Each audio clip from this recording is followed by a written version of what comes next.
लगभग आज से 26 साल पहले हम डीसा में रहते थे। उस समय की बात है। कहीं हमको लोग बहुत आग्रह करके प्रवचन करने को ले गए थे। डीसा से कुछ दूरी पर बाबर के रास्ते वाराही आता है। वाराही, वहाँ एक सन्यासी मेरे को एकांत में मिलने आए और फुट फुट के रोए, पैर पकड़ के रोए। मैं क्या है बाबा जी बताओ। उस समय हमारी उम्र तो छोटी थी, उनकी बड़ी उम्र थी। तो बोले स्वामी जी मैंने सत्संग सुना आपका, मैं खो गया और मैं लुट गया, मेरा सब कुछ चला गया। ऐसे करके वो सज्जनता तो होती न, साधु बनने में कुछ तो सज्जनता छुपी रहती है।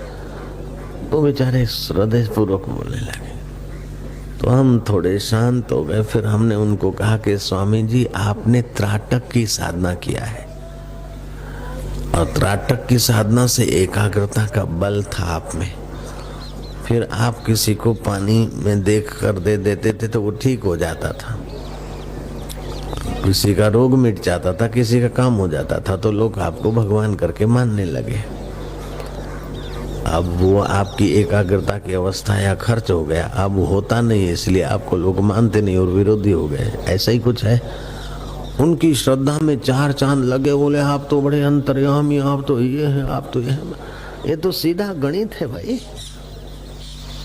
अवस्था सदा एक जैसी नहीं रहती है और अवस्था के सुख भोग की आसक्ति प्राणी को सत्य से वंचित रख देती है। तेरी नजर पड़ेगी वो भी निहाल होने लगेंगे। नजरानु कर दे निहाल, वो ब्रह्म ज्ञानी किथे मिलेंगे। उस ब्रह्म परमात्मा का ज्ञान